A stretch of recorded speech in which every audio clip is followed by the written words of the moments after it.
والے اب تو معبود کے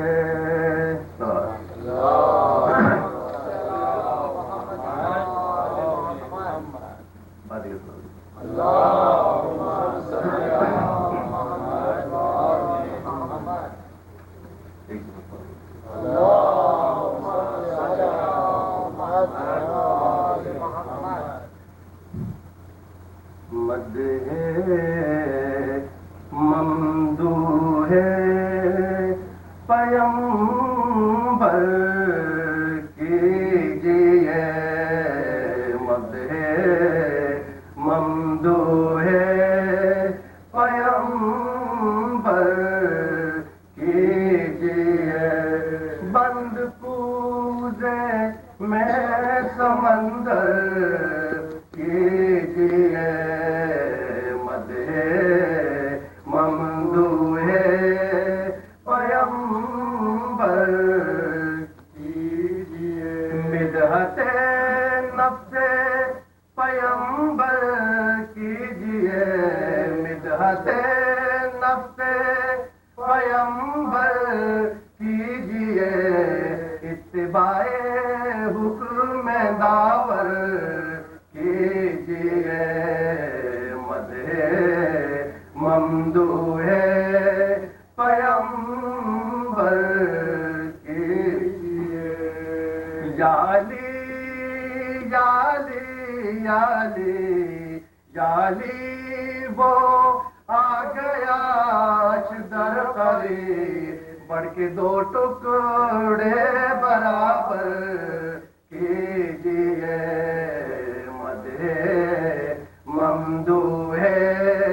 پیمبر کیجئے دور ہو جائے گا کرب زندگی دور ہو جائے گا کرب زندگی دل میں نہ ورد نام حیدر کیجئے دل میں ورد نام حیدر کیجئے مدح ممدوح پیمبر کیجئے قبر میں بس کام آئیں گے قبر میں بس کام آئیں گے پنجے تن کے نام ازبر کیجئے مدح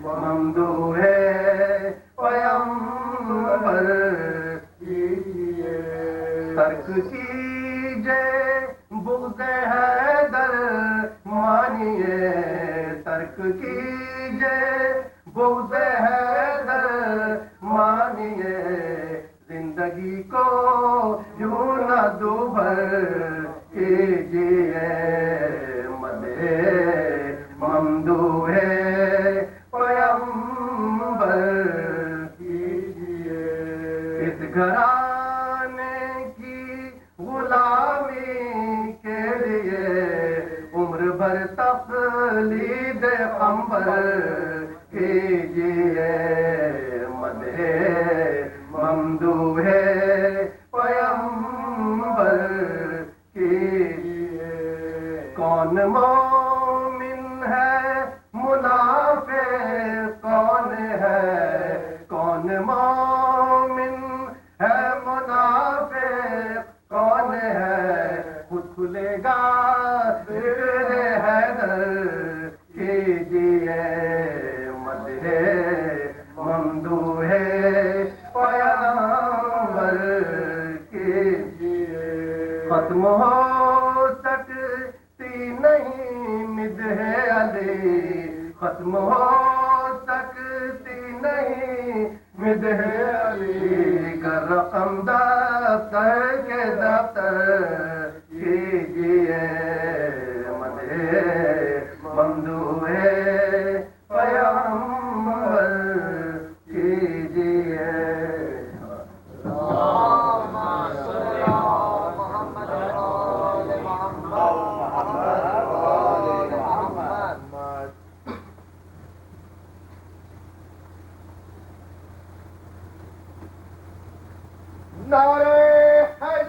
Ya Ali.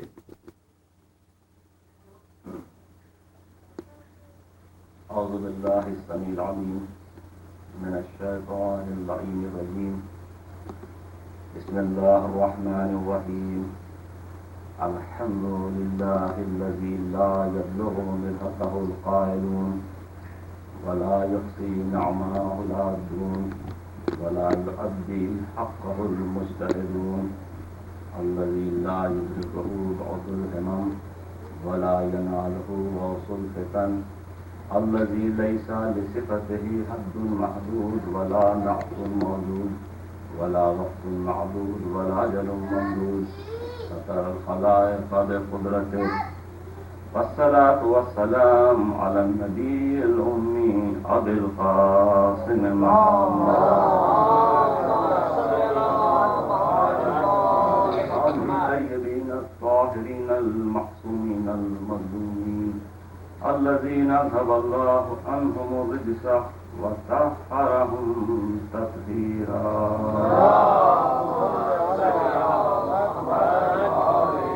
أما بعد فقد قال الله تبارك وتعالى في محكم كتابه الحكيم قل لا أسألكم عليه أجرا إلا المودة في القربى صلوات. اللهم صل على محمد وآل محمد.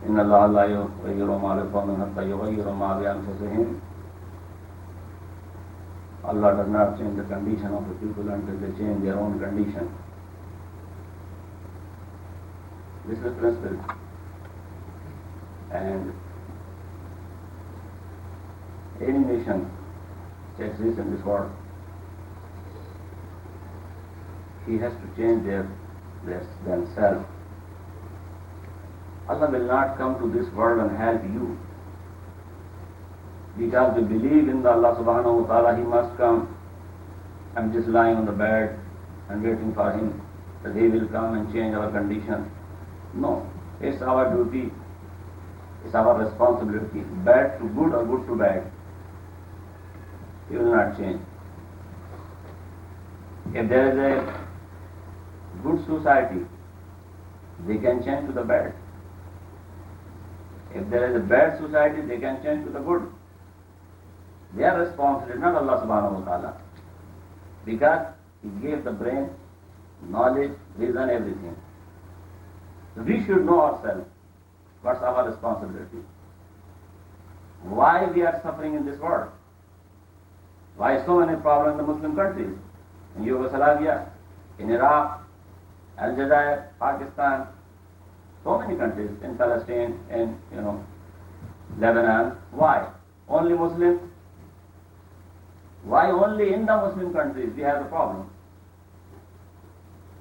And we just say, no, we are waiting for Allah subhanahu wa ta'ala. He will help us. How? He says in the Quran. Why we are waiting Him? When He is saying it is your responsibility, it is your duty to do yourself what you want to do. Nobody will come and help you. You have to do yourself. You know what is good and what is bad. You know what His enemy is doing. You should protect yourself. And if we expect that this country or that superpower, this superpower will help us, no. How they will help Islam? The person who believes, they will help Muslims. What he should say about the person? And you see, the stupidity of the Muslims rulers, what they've done in the Gulf. Those are sitting, But the responsibility of the people, those are living there, you cannot say no, they don't have any responsibility. The ruler is one. The one man is there and his army. An army? Who are in the army? The people. They should know themselves. They should know themselves what they are doing. Why they are obeying Saddam? Why? They have to know. And not Allah subhanahu wa ta'ala. Not Quran. And then they say Allah will come and help. This is our responsibility, brother Islam. We should know. We just listen, we're listening the media, what he is saying, Oh, media is saying, this is the news, the CNN, this and that. So 60 channels, The problem here, we should believe in Allah subhanahu wa ta'ala. I will, inshallah, we'll discuss tomorrow the meaning of the belief. The problem is we should know why we are suffering. Because we are not Muslim. We born in the Muslim family. This is a difference, We born in the Muslim family. That's why we are Muslim. Like Christian and Jews and so many religions. But if they born in the family Christian, he is Christian, But Islam says no. Islam is not like the same, The other religion, no. You born in the Muslim family, but when you grow up, you have to research yourself. What is Islam? And why you are accepting. This is Islam. Islam is not saying other religion like Jew. Jew is not religion. This is a nation only. It's just a community, So this is to understand, If we don't know the meaning of the belief, so what is the difference between us and them? They are killing, they believe in Allah subhanahu wa ta'ala, and they are killing, a number of people in this world. But in Islam, we are living in this world where the might is right, not right is might. So who have the gun, who can kill everybody, this is the right. What's the meaning of the superpower? Means those can kill all human beings in a few seconds. That's the meaning of the superpower. Not the nation who can help the world. No. Meaning of the superpower. And they told us, in the Gulf War, if we are superpower, we have to prove. What's the meaning of the proof? Go and kill. So we should know, and our children should know. What is in the media, this is wrong. Or what happened in the past, during the Gulf War, what happened to the aircraft, Iranians, civilian aircraft. At that time, nobody, except Momin also, no, they are, they're saying, maybe this mistake. What happened now? They told themselves now. They are telling us, the media is saying that they did deliberately. Now they are saying, because the time is gone, the situation is changing now, and it has to use, against Mr. Bush. So now he's telling the truth. The media is saying, no, deliberately we did. We were in the Iranian territory, not in the international territory. Why? They were not international water, the Iranian water. And now they are accepting. And they are telling us that the pictures they show, the map on the TV, it was wrong. The map also wrong. They show on the TV. And say, no, it is not, it is not Iranian territory, this is water, international water. It's a wrong map they use, on the TV. Who? The journal. As they are telling us now, you can see on the news read. So we should understand which country we are living. We are living in this country not for taking the dollar. We should know what is right and what is wrong. That means the free country. This is the free country, so we should know and we should explain what you are doing. This is not true. They are claiming we have won the beautiful war, only few casualties. But what about those that died in Iraq? You know, when I saw Amin Jumayyad, the former president of Lebanon, so he came on C-SPAN. So he was against the war. So the person was there, journalist, who asked Mr. Amin, why you are against the war? Did you underestimate America? He said no. Why I was against the war? It happened, you know. I did not underestimate America. Because you are saying that you have won the beautiful war, only few casualties, but about how many you killed in Iraq? Nobody is talking, neither Washington nor Baghdad. According to his information, 150,000 civilians. So this is the media. But what they are doing, you know, they are belief and they are faith. But what we are doing, this is important. How many, you know, the person killed in Yugoslavia? Because they are Muslim. They want a new country. But they don't want to see the Muslim country in the Europe. Again, you know. So they are sitting on the bench only, they are saying, yes, we will send, you know, some food and this and that. This is the solution of the problem?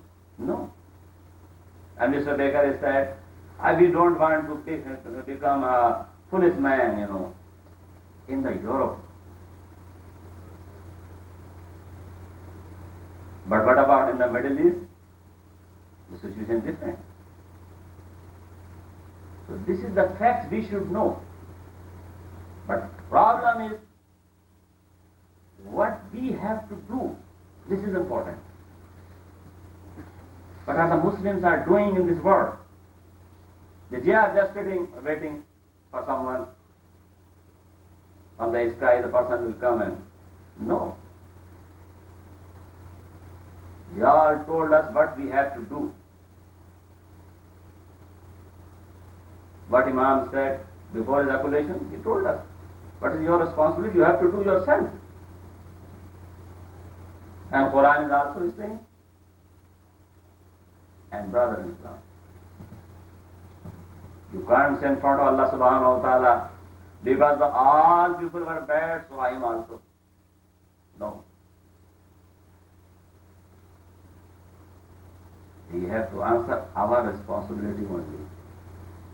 He will ask, you did or not what you have to do. What you have to do, if you did, okay. But you didn't, you have to be answered. You cannot say, all society were wrong. We were living in the bad society, we were living in the bad country. Why?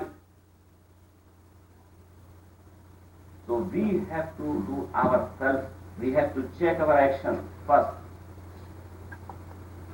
And if you want to make a beautiful society, a good society, you can do yourself. No need to army and this and that, a soldier and you know. Then people will become, you know, gather and 100 or 1,000 people, then we will start a project. No, that is wrong. If you wait 100 people, you can't get. You should start first. This is the rule. You know what is Quran is saying? And Allah subhanahu wa ta'ala asked Hazrat Musa alayhi salam, Prophet Moses, and he said, "Izhab ila Fir'auna innahu tagha." Musa, go to the Pharaoh. He has exceeded all limits. What Moses said, peace be upon him. But Hazrat Musa alayhi salam, he should ask, Allah, give me time to collect the ammunition, soldiers, horses, swords. Then I will try and I will go to the Pharaoh. The Quran is saying no. He said, Rabbi shrah li sadri. He did not ask soldiers, horses, swords. He said, oh Allah, expand my breast for me. What's the meaning? Rabbi shrah li sadri wa yassir li amri. Musa, you should ask time. You should ask people. You should say, I am alone. So I will wait the hundreds and thousands of people and they will come and I will make an army. Then I will go to the Pharaoh because he is the superpower. You know, he is the man, Superman, the Pharaoh, the Pharaoh. He said, no, Rabbi shrah li sadri. The same thing happened in this world. When Imam Khan Rizwanullah Ta'ala alayh, what he said? He was alone. And nobody with him from the beginning. At that time, he was alone. And he said, it is my responsibility to do that only. All ulama and other so many ulama are against him. But he said, no. What I have to do, I should do. And this is Islam. Don't see to the others. Do your duty first. He will come after you. The first, our responsibility. He was alone. Bystanders stood, against oppression. It was possible at that time it will happen? No. Nobody will say. In 60s it was possible? No. It was not possible. 60s, if you ask, no, how is possible the Shah and the king and the army and the soldiers? And he's the one man, the Ruhani. Everybody was singing the same way. But he was alim because he knows what is in the Quran. اذهب إلى فرعون إنه طغى رب اشرح لي صدري. He knows. If you want to kill the Pharaoh, you have to kill the Pharaoh is in your heart. The Pharaoh you have in the heart, in your breast. If you kill this Pharaoh, then you can fight the Pharaoh, the external, your enemy, or on the battlefield. So actually the problem in the heart, in the breast, in the mind. That his life is telling us. He stood up again alone. And the first thing we should know, don't see to the result. That is wrong. If you see to the result, you cannot do anything. You can't do. Result is very impossible. In Islam, you do your duty only. The result in the hand of Allah subhanahu wa ta'ala. You have to do only responsibility. What is your job? Finish. Result, no. Don't see to the result. Maybe in your life, maybe others' life. First, you have to do what is your duty, not to see what will happen in my life, is possible or not. No. The result, no concern about the result. Allah will not ask that it was possible or not. He said it was your duty or not. Only. I know the result. He knows. Allah subhanahu wa ta'ala. What will the result? But thing is, you have to do your job, your responsibility only. And happen, It was a miracle, It happened in 1979. It was a miracle. Yes, it was impossible. It happened. But it was possible, You can find in the The poem, a poet Iqbal also is saying, Allama Iqbal, Shair Mashriq, the poet of the East, he is saying, Mi rasad mardik zanjire gulaman bishkinat, Didam az rawzane diwar zindane shuma. The man is coming. He shall break the chain of your slave.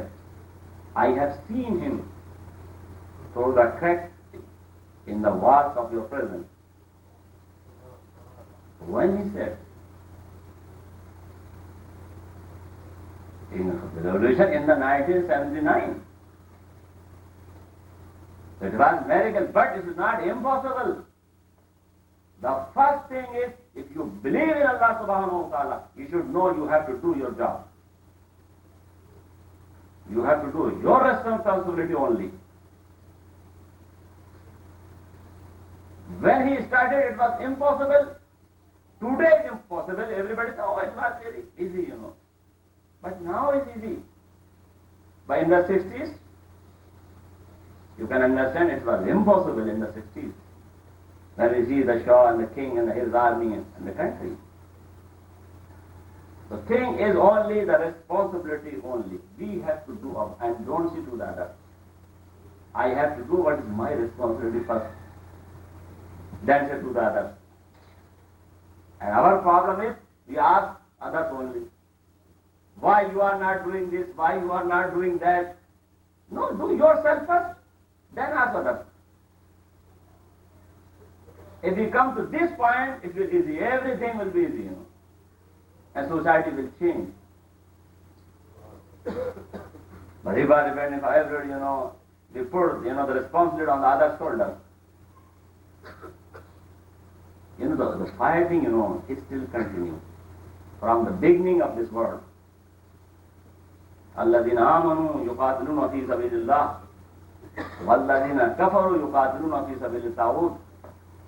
Those who believe fight in the way of Allah subhanahu wa ta'ala. Those who disbelieve in the fight in the way of shaitan. Fight in the way of shaitan. They will continue. We are not fighting, they are fighting. In the way of shaitan. So fighting is continuing. You don't want to fight or not. It is in this world, the fighting is everywhere. You have to fight. The war is continuing.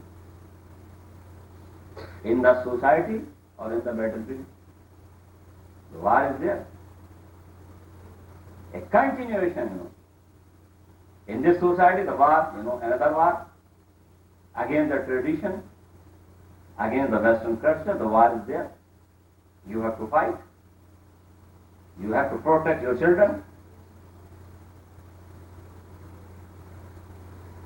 We can give the lesson only. The Sunday school is not enough. You say only the children are coming and taking the lesson, on Sunday, 1 hour, 2 hours, 3 hours. That's not enough. Because the whole week they are in the school. They are taking the lesson from their teachers. So 1 day is not enough. 3 or 4 hours is not enough. There must be the house, the home should be the institution. The parents should be the teachers. That is necessary. Otherwise, when they go back home and they find nothing in home in Islam, what we are learning in the Sunday school is different, or what is in the home is different. So how can they believe? So it is very hard to raise the children in the Western society. You can say, Molana, in Muslim countries also, so many problems, yes I know. There is no hijab, yes I know. So many bad things in the Muslim society, yes of course. But you cannot compare this society and that society. Why? Because the Muslim society is a Muslim society. Doesn't matter how many they are practicing or not. If the father is not praying, the neighbor is praying.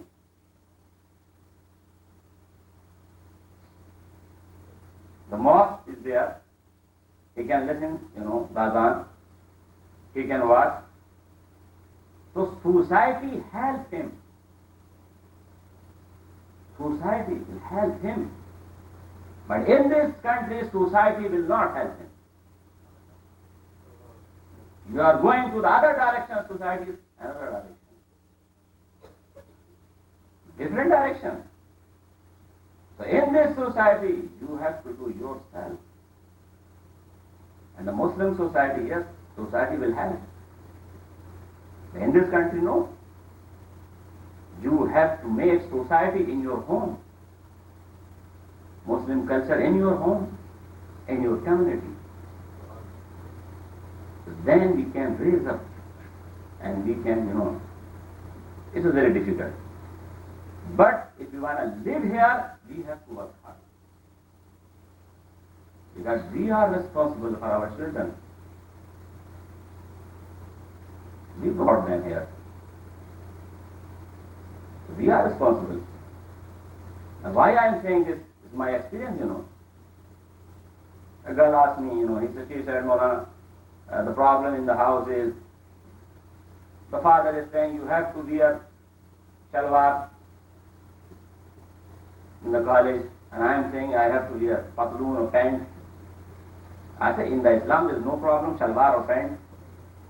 So the problem is if you are wearing pant, you have to use also the gown. It's necessary. You have to cover your body. Doesn't matter shalwar or the pant. But what she said, she told me, Molana, they are hypocrites. Oh, she's talking about the parents. They show to the people they are mu'min khalis. But in the house, they are not. So we have to check ourselves. We can show to the society that we are mu'min. But in the house, if we are not practicing, the children are watching. They know they can't accept the double standard. Outside the house or inside the house. This is very important. And we have to give to the children the true Islam. Islam, we believe and we practice. Not we just then accept that, oh no, we expect that the children are coming, They must be mu'min, Molana. How? Then we are giving the 50% Islam. How can it possible? They will become the 100% Muslims. Then so many things we left, We change in our life so many things. So how can we? This is very important. If we want to live in this society, if we want to war this, if we want to win this war, this is also war. So you have to fight everywhere. In the house, in this society, in the battlefield, for the nation, with other nations, you have to fight. The first we have to fight against desire, against our soul, our nafs. This is the enemy. The important thing is the internal, the inner side. This is very important to understand. Then we can win the war. And don't see to the result. No. The war in the home or war in the Gulf and elsewhere. We have to fight. And don't say to the others, they are sitting, so we are also sitting. No, you can't say that. Allah will not forgive us. We have to do ourselves, our responsibility, and we should check ourselves we are doing or not. This is important message. Who won the war in the Karbala? Yazid or Imam Hussain? Who won the war? The Shia, every Muslim said Imam Hussain. Why? What happened? the day of Ashura. Why we are saying Imam Hussain won the war? Why? Because he got his ambition, his goal. What he wanted? To save the Islam. Yes. So we can say he won the war. And who is the loser? Yes, Yazid is the loser. Why? Because he failed to get his goal. His ambition, no. He failed. That's why the person came to Ali ibn Hussein, in the Sham, in the Syria, and he said, Ali ibn Hussein, who won the war? So Noaim Maula told us, at the time of the prayer, at the time of the adhan, this question you should ask, who won the war? Why Imam said, who won the war? At the time of the prayer, at the time of the Iqam, at the time of the adhan. Because Imam is saying, when the prayer is there, when the mosque is there, we won the war. When the Islam is there, we won the war. Because you want to save the Islam, or you want to destroy Islam. Yazid want to destroy Islam, and we want to save Islam. If the Islam is there, we won the war. We are the winner. So brother and the sister, if the mosque is there, if the people are there, if we are praying, if we are obeying Allah subhanahu wa ta'ala, if we are praying for, if we are obeying His all commandments, that means Islam is there and Imam Hussain won the war. Or otherwise the mosque is empty and we are not following Islam, then how can we say who won the war? So we have to check ourselves. Then we can say our Imam won the war. Salawat.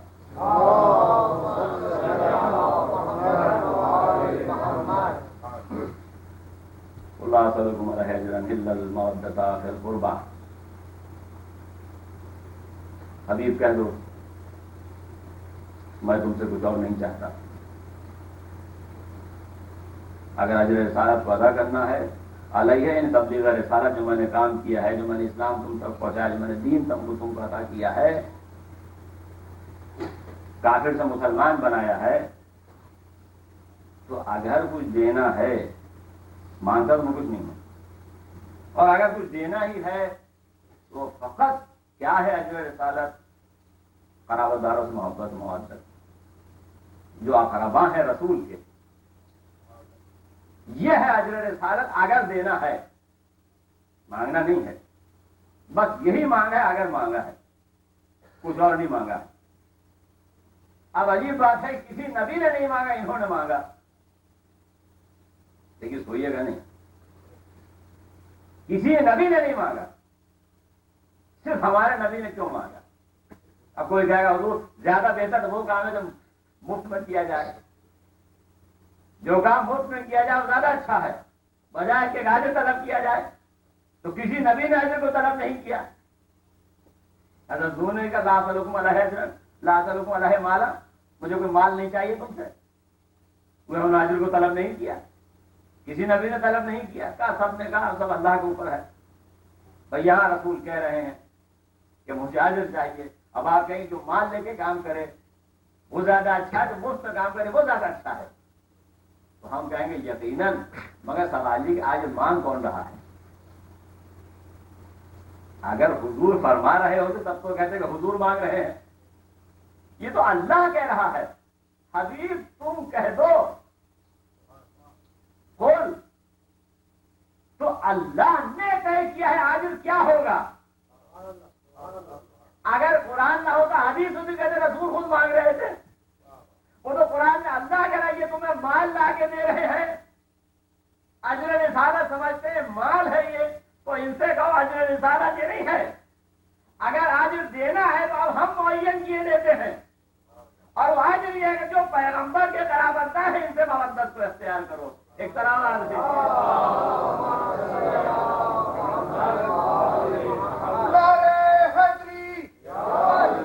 مگر مشکل یہ ہے, جو مفسرین نے کہا کہ سوال یہ ہے کہ سورہ یوسف میں سے انکار ہو گیا تھا پہلے کہ مانگنے ہی نہیں ہے. وہاں تو قرآن آ گیا سورہ شورا میں. آج وہاں تو پہلے کہہ چکے ہیں وما اکثر الناس ولو حرصت بالمؤمنین، تم حبیب کتنا ہی چاہو بہت سے ایمان لانے والے نہیں ہیں. وما تسألهم علیہ من اجر، حالانکہ تم ان سے اجر بھی نہیں طلب کرتے. تو سورہ یوسف میں تو کہا کہ آپ اجر مانگتے ہی نہیں ہیں. جب آپ اجر نہیں مانگتے وہاں اعلان ہو گیا اور پھر بھی یہ ایمان نہیں لاتے تو سورہ شورا میں اجر کو طلب کر دیا. یعنی مفسرین نے کہا نہیں یہ مانے ہی نہیں ہوں گے، اس لیے کہ وہاں تو کہا جا چکا ہے اجر لیتے ہی نہیں آپ کو، مفت میں کام کریں پھر بھی ایمان نہیں لائیں گے. اور یہاں شورا میں کہہ رہے ہیں کہ آج ان کو طلب کر رہے ہیں، یہ دو بات ایک جگہ کیسے جمع ہو گئی؟ ہم کہتے آپ سمجھے ہی نہیں بات کو ابھی. اس لیے کو ایک اور ابھی آیت آ رہی ہے جو اس بات کی وضاحت کی دیتی ہے کہ آپ کو شک کیوں ہو رہا ہے، یہ آپ کو خیال کیوں ہو رہا ہے. کما سألتهم علیہ من اجر فہو لکم، یہ کیا ہے جو تم نے مانگا ہے. ما سألتکم من اجر فہو لکم، جو میں نے تم سے مانگا ہے فہو لکم، یہ تمہارے لیے ہے. کسی غلط فہمی میں نہ رہنا. اب آپ نے غور کیا اگر ایک دفعہ اجر مانگ جائے اپنے فائدے کے لیے تو آپ کہیے تمہارا فائدہ ہے لے لیا تم نے، لیکن اگر کہا جائے یہ جو مانگ رہا ہے آپ ہی کا ہے تو کیا وہ اجر کہا جائے گا؟ ایک آدمی کسی چیز کو لے آپ کے اپنے ہی لیے نہ کہ اس کے لیے، تو کیا اسے اجر قرار دیں گے کہ آپ بدلہ مانگ رہے ہیں ہم سے؟ تو اگر اجر کو پہلے کہا کہ مانگتے ہی نہیں آپ تو اعلان ہو گیا، اور مانگا تو کیا مانگا کہ اجر رسالت یہ کہ ان سے محبت کرو. کیا غلط فہمی میں نہ رہنا کہ ان کا اس کو فائدہ نہیں ہے. پیغمبر کو کیا فائدہ ان سے محبت کرنے کا، یا خود اہل بیت کو کیا فائدہ آپ کی محبت کرنے کا. فہو لکم، اگر کچھ مانگا ہے وہ تمہارے ہی لیے ہے. تو اگر کوئی چیز ایسی مانگی ہے جس کا فائدہ تمہیں کو پہنچے تو اسے یہ قرار دیا جا سکتا ہے کہ آپ بدلہ لے رہے ہیں ہم سے اپنی محنت کا نہیں. یہ تو گویا ایک انعام ہے مزید آپ پر، ایک اور کرم ہے آپ کے لیے کہ ہم نے ایک اور نعمت تمہیں عطا کر دی. یہ اور بات ہے کہ جسے اجر قرار دیا وہ بھی تمہارے لیے ہے، وہ بھی تمہارے فائدے کے لیے. اب مفسرین میں یہاں دو گروہ بن گئے. اب اس میں اختلاف ہے، وہ میں عرض کی دیتا ہوں. جب ایک گروہ نے کہا یہ جو کہا جا رہا ہے قرابت داروں کے بارے میں یہ کون لوگ ہیں، تو انہوں نے کہا کہ اس سے مراد یہ ہے کہ آپ حضرات آپس میں محبت کریں، یعنی امت. ایک گروہ آیا انہوں نے کہا کہ نہیں، اس سے مراد یہ ہے کہ پیغمبر صلی اللہ علیہ وسلم فرما رہے ہیں کہ آپ حضرات، یعنی کون، یعنی قریش، کافر، مشرکین سے یہ فرما رہے ہیں کہ بھائی چاہے اسلام نہ قبول کرو مگر میرا جو تم سے رشتہ ہے قرابت داری کا، ظاہر ہے کہ ہم مفسرین چونکہ لکھتے ہیں کہ بھائی دراصل اس زمانے میں قبائل کی آپس میں بڑی اہمیت تھی رشتہ داری کی، لہذا اس کا واسطہ گویا یہاں دیا جا رہا ہے. حضور یہ فرما رہے ہیں کہ بھائی میں حاجت تو نہیں مانگتا کوئی بھی جو میں تمہاری خدمت کی ہے، مگر کم از کم مجھے اذیت تو نہ دو. لہذا مفسرین کے گروہ نے گویا یہ اس آیت کا خلاصہ کیا اور فرمایا کہ اس سے مراد یہ کہ حضور یہ فرما رہے ہیں مشرکین مکہ سے کہ صاحب جو ہماری آپ سے قرابت داری اس کا تو آپ لحاظ کریں، گویا آپ ہم سے ظلم و ستم نہ کریں. عزیزان محترم کو اس آیت عقل آپ یہ غور کرے کہ اگر یہ سوال کیا جا رہا ہے مشرکین مکہ سے اور ان سے حضور یہ کہیں کہ بھائی اجر رسالت کیا ہے، اجر رسالت ہے کہ بس آپ مجھ سے محبت کریں چاہے آپ اسلام نہ لائیں،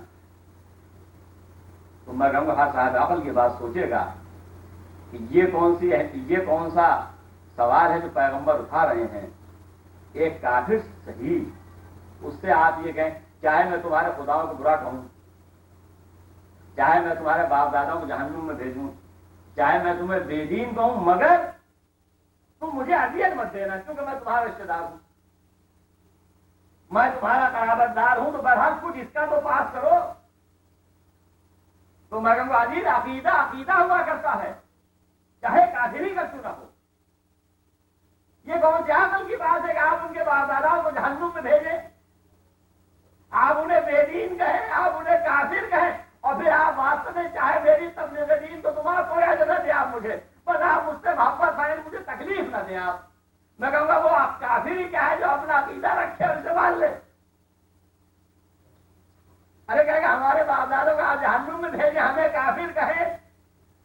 جہنمی کا پھر یہ توقع رکھیں کہ ہم قرابت داری کا پاس کریں، کیا یہ ممکن ہے؟ مگر تو عقیدہ اہمیت رکھتا ہے، بھلو کافر کا کیوں نہ ہو۔ تو اب اگر کافر نے یہ بات نہیں مانی تو صحیح کیا ہے غلط؟ دیکھو کافر نے بالکل ٹھیک کیا، اسے عقیدے میں کوئی سودے بازی نہیں ہوتی ہے۔ جب عقیدے کا مسئلہ آ جائے تو رشتے داری ختم ہو جاتی ہے۔ ابھی ہو سکتا ہے مومنین ہمارے ہم یہ غور کرنے لگے، ارے بھائی اگر یہ لال بے دین صحیح ہمارے خداؤں کو برا کہ تب بھی کوئی بات نہیں، تو ہماری دوستی کا معاملہ اس سے کیا تعلق کہ یہ ہمارے خدا کو برا کہیں، ہمارے رسول کو برا کہیں، ہمارے ائمہ کو برا کہیں، ہوا کرے، یہ ان کا فعل ہے ذاتی، دوست کی اپنی جگہ نہیں ہے۔ تو عقیدے کی منزل پہ ایک لائن آ گئی، جہاں عقیدے میں اختلاف ہوا دوستی ختم۔ یہ اصول ہے، چاہے کافر کا معاملہ ہو یا مومن کا معاملہ ہو۔ یعنی یہ عقیدہ عمل کے خلاف ہم یہ تفسیر کریں بیٹھ کے حضور یہ فرما رہے مشتقین مکہ سے کہ چاہے میں تمہیں بے دین کہوں، فاسق کہوں، فاجر تو جہنمی کہوں، مگر تم قرابت داری کا تو پاس کرو کہ بس کر میری۔ اگر وہ اس میسج کو اچھا سمجھ رہے ہوتے تو جھگڑا کاہے کے لیے کرتے؟ اگر آپ جواب میں کہیں کہ حضور تو یہ کہہ رہے ہیں میں اچھا دین لایا، آپ نے قبول نہیں کیا تو آپ مجھ سے ظلم تو نہ کریں، تو یہ تو اگر وہ ایکسپٹ کریں جب بات ہے نا، وہ اس کو مان ہی کر رہے ہیں، وہ تو اپنے دین کو اچھا سمجھ رہے ہیں۔ تو جو اپنے دین کو اچھا سمجھ گا وہ آپ کو کب صحیح سمجھے گا؟ ظاہر ہے آپ کو غلط سمجھے گا تو آپ سے لڑے گا۔ تو ایک اصول سمجھ میں آ گیا جی، تو اور وہ اصول یہ جب عقیدہ کا جھگڑا ہو جائے تو ایک لائن درمیان میں آ جاتی ہے، وہ لائن یہ کہ کافر بھی اس بات کو مانتا ہے کہ جب عقیدے میں اختلاف ہو جائے تو راستے الگ ہو جاتے ہیں۔ تو یہ بات میرے ذہن میں رکھیے گا۔ اب دوسرا گروہ آیا، انہوں نے کہا حضور یہ فرما رہے ہیں کہ آپس میں محبت رکھو، یعنی مسلمان جو قبیلے ہیں ان سے خطاب ہو رہا ہے کہ تم اپنے اقربا کے ساتھ، اپنے رشتہ داروں کے ساتھ جو ہے وہ دوستی رکھو، یہی میرا اجر رسالت ہے۔ بس یہ اگر تم نے یہ ادا کر دیا گویا کہ مشکل کو حل کر دیا، یہی گویا اجر رسالت آپ نے دے دیا۔ ہم نے یہ بھی قرآن کے خلاف ہے، اس لیے کہ مسلمانوں کے آدھے مسلمان ہیں آدھے کافر۔ مسلمانوں میں سارے تو مسلمان نہیں ہو گئے تھے، ان کے اپنے گھروں میں آدھے مشرک ہیں آدھے مومن۔ اور اگر حضور جی کے پاس تم لوگ آپس میں یعنی اپنے اقربا کے ساتھ محبت اختیار کرنا، تو سوال یہ بتا اقربا میں تو مشرکین بھی شامل ہیں، تو کیا مشرکین کے لیے یہی حکم ہے کہ آپس میں ان کو بھی شامل کر لیا جائے؟ اب آپ کہیں گے نہیں، ہم نے کہا آیت میں تو کہیں بھی نہیں کہا کہ ان کو نکال دو، آیت میں تو کہیں یہ بات نہیں کہی کہ آپ مشرکین تو ہٹا کے خالی اپنے جو مسلمان اقربا ہیں ان سے ہی دوستی کیجیے گا، بہت مطلق ہے، تو گویا وہ بھی شامل ہمارے مزاج قرآن کے خلاف ہے۔ قرآن نے صاف اعلان کر دیا، لا تجد قوما یؤمنون باللہ والیوم الآخر یوادون من حاد اللہ ورسولہ، آپ کسی قوم کو نہیں پائیں گے کہ جو اللہ اور آخرت پہ یقین رکھتی ہو وہ خدا اور اس کے رسول کے دشمنوں سے دوستی رکھے۔ یہ کلیہ ولو آبا ہوں و ابنا ہوں و اخوان ہوں و عشیرت ہوں، چاہے وہ ان کے باپ دادا ہوں، چاہے وہ ان کے بیٹے ہوں، چاہے وہ ان کے بھائی ہوں، چاہے ان کے قبیلے کے لوگ ہوں۔ اسلام نے کلیہ دیا کہ جو اللہ اور آخرت پہ ایمان رکھتا ہے وہ کبھی بھی آپ اسے نہیں پائیں گے کہ وہ خدا اور اس کے رسول کے دشمنوں کو دوست رکھے، چاہے یہ لوگ اس کے باپ دادا ہوں، اس کے بیٹے ہوں، اس کے بھائی ہوں یا اس کے قبیلے کے لوگ ہوں۔ تو اسلام نے ایک مزاج دیا مومنین کے لیے کہ یاد رکھو جو مومن ہے وہ کبھی بھی ایسے آدمی کو دوست نہیں بنا سکتا کہ جو چاہے اس کا باپ دادا بھائی بیٹا قبیلے کوئی بھی ہو، لیکن اگر وہ خدا رسول کا دشمن ہے تو دوستی ہرگز نہیں ہوگی۔ گویا ایک لائن کھینچ دی گئی اور یہ بات سمجھا دی گئی، مومنوں کو بتا دیا گیا کہ جو خدا رسول کا دشمن ہے وہ تمہارا دوست نہیں ہو سکتا۔ تو حضرت محترم جہاں مومنین کو یہ بات سمجھائی گئی وہاں اللہ کے رسول کو یہ بات بھول گیا، یعنی مومنوں کو یہ کہا جا رہا ہے کہ یہ تو آپ پائیں گے ہی نہیں کبھی کہ جو آخرت پر اللہ میں ایمان رکھے وہ کبھی خدا اور اس کے رسول کے دشمنوں کو دوست رکھے، اور پیغمبر تو ایک کافر کو مسلسل دوست بنائے ہوئے. تو مسلمانوں کو بتایا ابو طالب کافر ہیں. تو مومنین کے لیے تو اتنا حکم ہے کہ خبردار کسی دشمن خدا رسول کو دوست نہ بنانا. مگر جو چچا ہے بھائی کافر مگر خالص دوست، وہ انہیں دوست رکھتے ہیں، یہ انہیں دوست رکھتے ہیں. تو مومنوں کا تو حکم ہو رہا ہے کہ آپ پائیں گے نہیں کبھی کسی مومن کو، چاہے وہ اس کا باپ دادا کیوں نہ ہو، اس کا بھائی بیٹا کیوں نہ ہو، اس کے قبیلے کیوں نہ ہو، دوستی ختم ہو جاتی ہے. یعنی یہ بات واضح ہو گئی. تو میں نے کہا یہاں مومن کے لیے حکم دیا، وہاں رسول یہ حکم بھول گئے. حضور کرنے والوں کی دوستی کافر سے نہیں ہو سکتی. تو اب بات سمجھ جائے کہ یہ بات کہاں ممکن ہے کہ جو ہم غور کر رہے ہیں اور ہم اس پہ ڈوبے ہوئے ہیں مسلمان کہ خدمت تو بڑی کی مگر تھے کافر. اب اگر گڑھی ہوئی روایتوں کے لا کے آپ پیش کریں کھلی ہوئی حقیقت کے سامنے تو اسے کیا کہا جائے گا؟ یعنی دونوں آپ دونوں جو تفسیر ہے اس کو آپ نے جمع کیا، اور تیسری تفسیر وہ آپ کو معلوم ہی ہے کہ جو ہماری ہے کہ یہاں اقربا سے مراد کیا جہاں آج نہیں کرنا ہے. اس لیے بات مگر ذہن میں رہے کہ یہ جو دو گروہ آئے مفسرین کے، ایک نے کہا اس سے مراد ہمارے رشتے دار اپنے ہیں، کوئی مسلمانوں کے رشتے دار، اور ایک نے کہا اس سے مشرکین مکہ مراد. تو دونوں کی حقیقت ہمارے سامنے آ گئی. عقیدے کا مسئلہ آ جائے تو چاہے کافر کیوں نہ ہو دوستی ختم ہو گئی. اور جب مومن ہو گیا تو مومن ہونے کے بعد قرآن کا حکم آ گیا کہ جب تم مومن ہو چاہے تمہارے باپ دادا کوئی بھی ہو، بیٹا ہو تمہارا بھائی ہو، جب اس منزل پہ آ جائے کہ جہاں دین جاتا ہے بس یاد رکھے دوستی ختم ہو جاتی ہے، پھر کوئی تعلق باقی نہیں ہے، پھر کوئی رشتے داری باقی نہیں ہے. تو ایگزام مطلب یہ جو آل محمد سے دوستی کا حکم ہے یہ قرابت داری کی وجہ سے نہیں ہے کہ ایسے نہیں کہ رسول کے رشتے دار ہیں اور کوئی صفات ان میں نہیں تھی. ایسے چونکہ اپنے نواسے اپنے بیٹے اپنی بیٹی لہٰذا کہا جا رہا ہے کیونکہ فیملی کا مسئلہ لہٰذا ایک ہو جاؤ اور سب سے بڑی انصاف محبت فرمائیے. ایسی کوئی بات اسلام میں نہیں ہے. اگر کوالٹیز نہ ہو، اگر ان میں صفات نہ ہوتی، اگر یہ اس کی اہمیت نہ رکھتے ہوتے تو میں کہتا ہوں اپنے جملے کو بات گزارتا پہنچانا چاہتا ہوں آپ تک. یہ اقربا پروری کا مسئلہ نہیں تھا، اسے اسلام نے پہلے مسئلے کو حل کر دیا قرآن نے ہمارے سامنے کہ اطاعت کی منزل پر نہ بیٹی کی نہ بیوی کی اہمیت ہے نہ بیٹے کی اہمیت ہے. جو خدا رسول کی اطاعت سے خارج وہ دین سے خارج. تو یہاں فیملی کا مسئلہ نہیں ہے. نہ تو قرآن کی مثال بتا کے بات آپ کے لیے واضح ہو جائے، نہ سورہ کریم نے اعلان کر دیا بیویوں کے بارے میں بات سمجھا دی گئی اور اعلان کر دیا کہ مثال قرآن دے رہا ہے. اور وہ مثال ہے کس کی؟ پیغمبروں کی بیویوں کی مثال. ضرب اللہ مثل الذین کفروا امرأۃ نوح و امرأۃ لوط. اللہ مثال دیتا ہے کافروں کے لیے بیان کر رہا ہے نوح کی بیوی اور لوط کی بیوی کی.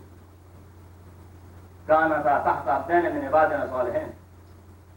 یہ دونوں عورتیں ہمارے دو پہلے بندوں کے تحت تھیں، یعنی ان کی بیویاں تھیں. فخانتہما، ان دونوں نے خیانت کی. تب اس کا نتیجہ کیا نکلا؟ ان کا بیوی ہونا رسول کی اللہ کے مقابلے میں کچھ کام نہیں آیا. یعنی رسول کی بیویاں ضرور ہیں، نبی کی بیویاں ہیں، مگر کیونکہ خیانت کی تو اب وہ جو حکم خدا آ رہا ہے بعد میں وکیل قرآن مات داخلین، ان سے کہا گیا کہ تم بھی جہنم میں جانے والوں کے ساتھ جہنم میں چلی جاؤ. تو یہ جو جہنم میں بھیجا گیا نبی کی بیوی ہونا کوئی کام نہیں آیا. تو لوط کی بیوی اور حضرت نوح کی بیوی دونوں کی بیویاں کہاں؟ جہنم میں. تو آپ نے اور کیا قرآن نے ایک مثال دے کے سمجھائی بات کہ اقربا پروی قرابت داری کا مسئلہ نہیں ہے یا کوئی اسلام میں. قرب مکانی سے کوئی فائدہ نہیں ہوگا جب تک قرب مہانگی نہ ہو. ساتھ رہنے سے انسان جنت کا مستحق نہیں ہو جائے گا، یاد رکھیے. اور اگر اس فیصلے کے بعد مرنے کے بعد اگر ان کی قبریں بھی برابر بنا دیتے ہم پیغمبر کے تو کہنے فائدہ پہنچے گا. تو ایک اصول ہے اگر زندگی بھر اطاعت نہیں کی چاہے اس کی قبریں بھی برابر ہو جاتی اگر خدا سے محفوظ نہیں رہتی. تو میں نے کہا یہ تو ہوئی بیویوں کی مثال. ہاں پشوا بھی نہ رہا ہے، بیٹے کی مثال بھی آ رہی ہے. نوح کا بیٹا ڈوب رہا ہے، نوح نے فریاد کر دی، قال نبنی من اہلی، میرا بیٹا میرے اہل سے ہے. ان وعدک الحق، معبود تیرا وعدہ سچا ہے. کون سا وعدہ؟ اللہ نے وعدہ کیا تھا نوح ہم تمہارے اہل کو بچا لیں گے.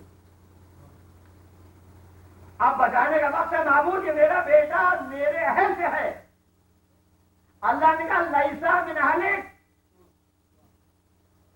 نوح بیٹا ہے مگر اہل میں سے نہیں ہے. اب آپ نے سمجھا اہل بیت کا حقیقی مفہوم کیا ہے؟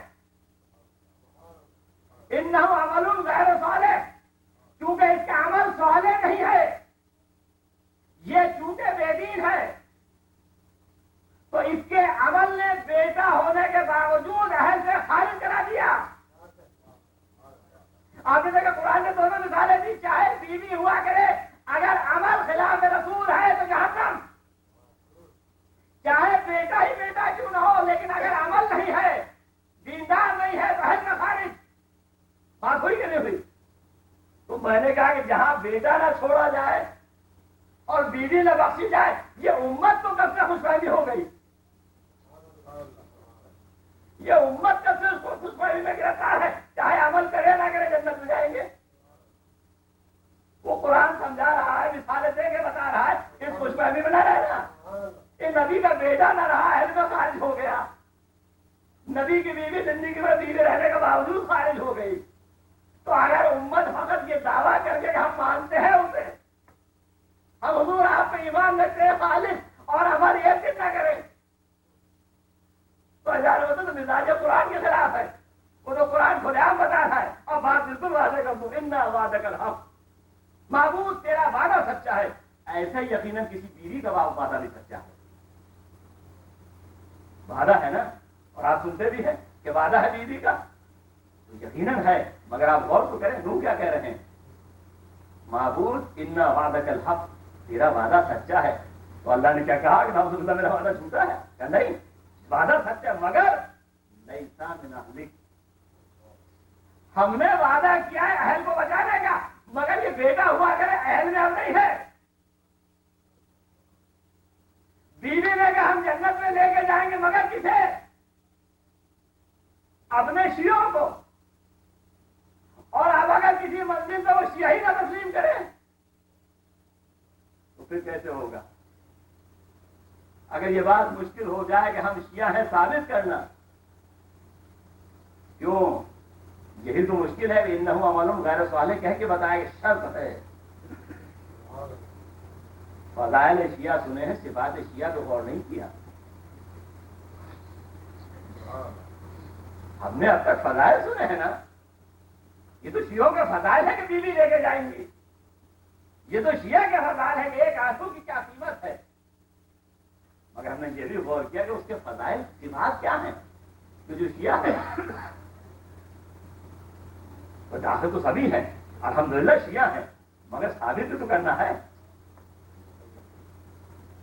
میں جانتا ہوں وقت زیادہ ہو رہا ہے، چند جملوں کی آپ کو رحمت دینا چاہتا ہوں. صفات شیعہ، شیعہ کسے کہتے ہیں؟ دیکھیے دشمن آیا ہے مسجد کوفہ میں ڈھونڈنے کے لیے کہ مسلم کے دوست کہاں ہیں، تاکہ مسلم کو تلاش کیا جائے. اب دشمن یہ بتا رہا ہے میں نے شیعہ کو کیسے پہچانا، لہذا وہ آ کے مسجد میں بیٹھ گیا اور اس نے کہا میں نے ایسے پہچانا کہ کون سب سے پہلے مسجد میں آتا ہے اور سب سے بعد میں جاتا ہے. تو کثرت ذکر خدا سے شناخت کیا.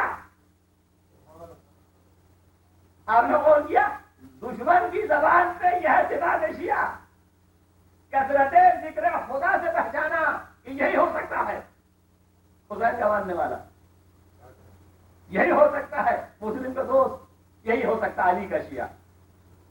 آپ نے غور کیا صفات یہ ہے، صفات کہ جہاں دشمن اپنی زبان سے بیان کر رہا ہے یہ ہے حقیقت. اور شیعہ اسے کہتے ہیں کہ یہ معلوم بھی ہے میسم کو یہیں لٹکنا ہے. اب یہ نہیں کرتے کہ میسم جا کے درخت کی جڑ سے کاٹ دیں، بلکہ میسم آ کے اسے پانی دیتے ہیں. کہ علی کی محبت میں یہاں لٹکایا جاؤں گا اس جرم میں، تو روز جھاڑو دیتے ہیں اس درخت کے نیچے، روز اس درخت کو پانی پلاتے ہیں لا کر. کیوں؟ یہ ہے محبت، یہ ہے علی کی محبت.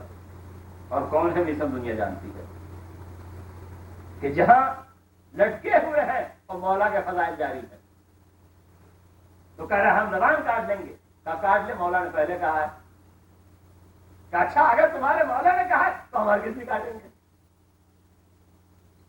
دیکھیے اب ضد ہے نا، لیکن کیا کہنا. اب یہاں زبان میثم سے فضائل نکل رہے ہیں اور ہر گزرنے والا علی کے فضائل کو سن رہا ہے. جہاں جا کے کسی نے کہا کہ اگر یہ اسی طرح فضائل بیان ہوتے رہے تو تمہاری حکومت گئی. اب وہی ظالم کہہ رہا ہے کہ جاؤ زبان کاٹ دو. اب پھر آئے کہ میثم زبان نکالو کا کیوں؟ کہ زبان کاٹنی ہے. کہ تو یہ سمجھتا ہے کہ میرے مولا کو جھٹلا دے گا؟ میرے مولا نے پہلے کہا ہے. الدو یہ ہے شیعہ، زبان کٹ گئی، خون کا ہر قطرہ مولا کے فضائل بیان کر رہا ہے. یاد رکھیے شیعت کو پہچانیے. شیعت معمولی چیز نہیں ہے، اس کی قدر و قیمت کو سمجھیے. اگر آج دنیا میں مصیبتیں ہیں، پریشانیاں ہیں، جینا مشکل ہے، تو گھبرا کے شکایت نہ کیجیے گا. اگر آج دنیا قتل کرنا چاہتی ہے تو ہماری قدر و قیمت کو پہچانا ہے. جن سروں کی قیمت ہوتی ہے انہی سروں کی قیمت لگائی جاتی ہے. جن کی حقیقت سے دنیا واقف ہوتی ہے انہی کی دشمن ہوتی ہے. جن کی نمازوں سے استعمال کو خطرہ نہ ہو، کہیں 1000 نمازیں پڑھے جائیے. جن کی نمازوں سے استعمال کو خطرہ ہو، نماز نہیں پڑھنے دیں گے. جن کے حج سے دشمنوں کو خطرہ ہو، پھر حج نہیں کرنے دیں گے. حج تو سبھی کرتے ہیں. بعد میں دیکھا جب علی کا ماننے والا وہی فعل انجام دے، وہی نماز 2 رکعت اگر یہ پڑھ رہا ہے تو یہ نہیں پڑھنے دیں گے. کیونکہ یہ جانتا ہے، کیونکہ اس کے دل میں علی کی محبت ہے کہ تکبیر کے معنی کیا ہے. یہ جانتا ہے کہ حج کی حقیقت کیا ہے، کیونکہ یہ اپنے مولا کا حقیقی ماننے والا ہے. یہ پرستار ہے. تو یاد رکھیے علی کا راستہ آسان نہیں ہے، علی کی محبت آسان نہیں ہے. کسی کی اطلاع ملی کوئی صحابی دنیا سے گزر گیا، اللہ بن جبل لتحافت، اگر پہاڑ مجھے دوست رکھتا وہ بھی ریزا ریزا ہو جاتا. کیوں یا علی اتنی مشکل ہے آپ کی محبت کہ اگر پہاڑ بھی مجھے دوست رکھے تو وہ بھی ریزا ریزا ہو جائے. اب اور کیا یہ علی بتا رہے ہیں کہ ہمارے اگر راستے میں آنا ہے تو سروں کی بازی لگانی ہوگی. ہمارے راستے پہ آنا ہے تو پھر یاد رکھو ہماری راہ میں پھر قتل ہے، مصیبتیں ہیں، مشقتیں ہیں. اور جو علی کا ماننے والا ہے غلطی ہو بھی جائے، غلطی انسان سے ہوتی ہے عزیزوں. انسان خطا کا پتلا ہے. مثال دے رہا ہوں، ایک مولا کے چاہنے والا ہے، گناہ کر دیا، ہاتھ کاٹ دیے مولا نے، انگلیاں کٹ گئیں. اب ایک خارجی آیا، کہا کہ کس نے کاٹے؟ اب وہ سوچ رہا ہے کہ اب کیونکہ یہ ہے تو علی کا ماننے والا، چاہنے والا تو تھا، اب یقیناً برا بھلا کہے گا کہ وہ انگلیاں کٹ گئی اس کی. تو لیکن عجیب بات ہے، کیونکہ محبت اتر گئی تھی دل میں، تو اس نے کہا کس نے کاٹے؟ کہ جو مومنوں کا امیر ہے، جو رسول کا جانشین ہے.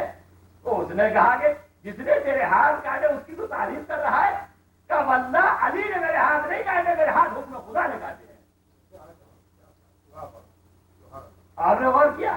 بس محبت تو اس درجہ لے جائیے کہ اگر مصیبتیں پڑے تو زبان پہ شکایت نہ ہو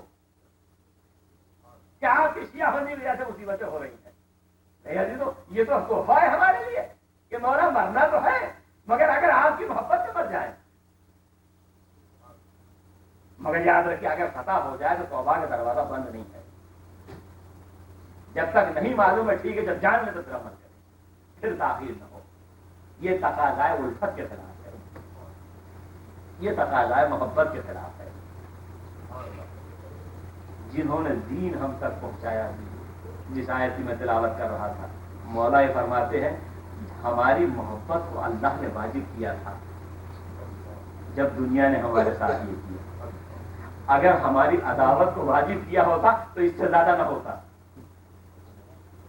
اس سے زیادہ مصیبتیں ہم پہ نہ پڑتی، جبکہ ہماری محبت کو واجب کیا ہے. عجز و کربلا اگر انتہا ہے قتل حسین تو ختم ہو جانی چاہیے تھی، مگر قتل حسین کے بعد بچوں کے منہ پہ تماچے، قیام حسین کو آگ لگانا، ارے بیمار کے نیچے سے بستر کو کھینچنا، یہ تو انتہا ہے. کوئی بہن کربلا کے میدان میں دیکھ رہی ہے کہ ارے حسین تو قتل ہو گئے، شام ہو گئی، یہ آپ کس بات کی تیاری ہے؟ یہ گھوڑوں کو کیوں لایا جا رہا ہے؟ یہ نال بندی کس لیے ہو گئی ہے؟ ایسے میں کسی نے بیوی سے آگے کہا کہ شہزادی لگتا ہے کہ لاشوں کو پامال کیا جانا ہے. تو یہ سننا تھا ایک مرتبہ فریادی ہو گئی، کرانا آئیے. میں کہتا ہوں کتنے کربلا میں لاش ہے تو ایک ایک لاش کا وارث آتا جا رہا ہے اور یہ کہتا جا رہا ہے کہ ہمارے ساتھ اگر یہ لاش پامال ہے ہماری توہین ہے. کیا عرب کا دستور ہے کہ جس کی توہین کرنا اس کی لاش کو پامال کیا جائے؟ تو ہماری یہ توہین برداشت نہیں کریں گے. تو ہمارے ساتھ کہتا لے جاؤ اپنے جانے والے کو، اپنے قبیلے والے کو لے جاؤ. ایسے تو جس کا جانے والا وہ اس کی لاش کو اٹھا کے لے گیا، مگر میرے مولا کا کربلا میں کوئی نہ تھا. یا بہن فریاد کر رہی تھی یا ماں ہوگی کربلا کے میدان میں. یہ ہے حقیقت شیعہ عزیزوں، یہ ہے آل محمد کی محبت کی حقیقت. عزیزوں یہ لٹا ہوا قافلہ کربلا سے جا رہا ہے. میں ایک جملہ کا تو مولا جب آپ مدینے سے چل رہے تھے تو آپ نے ابن عباس سے یہ کہا تھا، ابن عباس میں رسول کی امانتوں کو کہاں چھوڑ جاؤں، میں رسول کی اطاعت کو کس کے حوالے کروں؟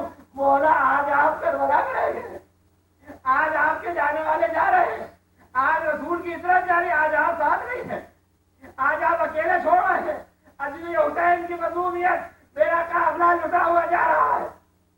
مسلم نے کہا وہ دارالامانہ ہے. ایک مرتبہ سے آواز آئی، کچھ نہ تارے بجے. وہ کہتا میں ایک مرتبہ باہر نکلا، میں نے یہ منظر دیکھا، ایک قافلہ آ رہا ہے، آگے آگے نوکے نیزہ میں کسی کا سر ہے، اس کے پیچھے ناکے پر ایک بیمار ہے جس کی ٹانگوں کو باندھا گیا ہے اور پیروں سے خون جاری ہے. میں یہ منظر دیکھ رہا تھا اور پیچھے کچھ بیویاں ہیں بے مغرا و چادر، چھوٹے چھوٹے بچے سوار ہیں. ایک مرتبہ اس نے سر کو پہچانا، بے اختیار زمین پہ گر گیا. ارے یہ مولا کا سر ہے، ارے یہ حسین کا سر ہے. عزیزو آل محمد کی مصیبت تو دیکھیے. کسی بیوی نے آواز دی اوپر سے کہ تم لوگ کہاں کے تہذیب ہو؟ شہزادی نے کہا ہم رسول کے گھرانے سے تعلق رکھتے ہیں، ہمارے بیٹے رسول ہیں.